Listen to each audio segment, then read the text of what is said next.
سلام دوستان عزیز، امروز می‌خواهیم سفری داشته باشیم به قلب اسپانیا، شهری که هیچ وقت آرام نمی‌گیرد، شهری که شب‌هایش روشن‌تر از روزهای بسیاری از پایتخت‌های دنیا است. امروز با هم به مادرید می‌رویم، شهری که ترکیبی است از تاریخ، هنر، فوتبال، موسیقی و یک زندگی پر سرعت و پر هیجان. مادرید پایتخت اسپانیا و یکی از زیباترین و پر انرژی ترین شهرهای اروپا است. وقتی وارد این شهر می شوید، اولین چیزی که احساس می کنید شادی مردم و روح زندگی است. مادرید شهر خنده ها، جشن ها و شادی هاست، جایی که مردمش باور دارند زندگی باید با لذت سپری شود. اما بریم سراغ مادرید از نگاه تاریخ. این شهر بیش از 1000 سال قدامت دارد و در طول قرنها محل زندگی پادشاهان، هنرمندان، شاعران و موسیقیدانان بوده است. ساختمان‌های مادرید، مخصوصاً در مرکز شهر، پر از جزئیات تاریخی و معماری سلطنتی هستند. مثل قصر سلطنتی مادرید که یکی از بزرگترین کاخهای سلطنتی در اروپا است. با بیش از 3000 اتاق، دیدن این کاخ انگار سفر در زمان است. یکی از بخش‌های مهم و جذاب مادرید میدان‌های مشهور آن است، مثل پلازا مایور، میدان با شکوهی که اطرافش پر است از رستوران، کافه و ساختمان‌های قدیمی با بالکن‌های زیبا، یا پورتا دل سول که قلب تپنده مادرید شناخته می شود، جایی که همیشه پر از مردم، جشن، موسیقی و زندگی است. مادرید فقط شهر تاریخ نیست، پایتخت هنر اروپا هم است. در این شهر 3 موزه بسیار مهم قرار دارد که به مثلث طلایی هنر معروف اند.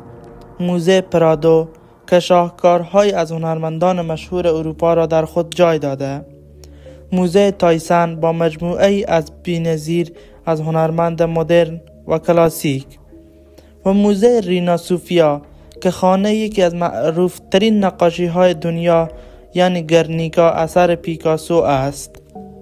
اگر اهل هنر باشید، مادرید یک بهشت واقعی است. اما از هنر که بگذریم میرسیم به فوتبال. یکی از بزرگترین دلایل شهرت مادرید، این شهر خانه ریال مادرید است، باشگاهی که به عنوان یکی از موفق ترین تیم های تاریخ جهان شناخته می شود. استادیوم سانتیاگو برنابئو یکی از محبوب ترین مکان ها برای گردشگران است.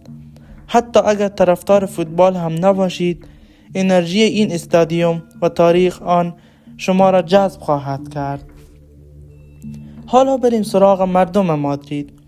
اهالی مادرید به مدرنیلو معروف اند و چیزی که این مردم را خاص می کند روحیه شاد، خونگرم و اجتماعی آنهاست.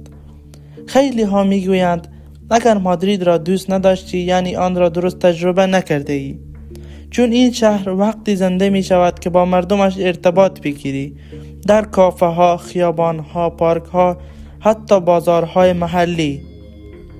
یکی از جذاب ترین بخش ها غذاهای مادرید است، از تاپاس های خوش طعم گرفته تا غذاهای اصیل اسپانیایی.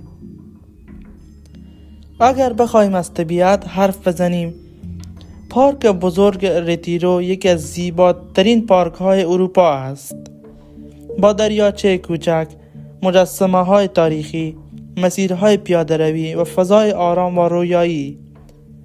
این پارک از آن جایی است که هم محلی ها و هم مسافران عاشقش می شوند.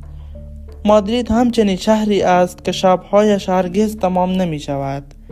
از کافه های کوچک سنتی گرفته تا خیابان های روشن و زنده. به همین دلیل است که خیلی ها مادرید را شهر زندگی می نامند. و در نهایت مادرید شهری است که هم تاریخ دارد، هم هنر، هم فوتبال، هم غذا، هم فرهنگ و هم یک انرژی خاص که کمتر شهری در دنیا دارد. اگر به دنبال شهری هستید که هم سنتی باشد و هم مدرن، هم آرامش داشته باشد و هم شادی، مادرید یکی از بهترین انتخاب ها است. امیدوارم از این سفر کوتاه به مادرید لذت برده باشید. تا ویدیو بعدی، الله یار و مددگار شما.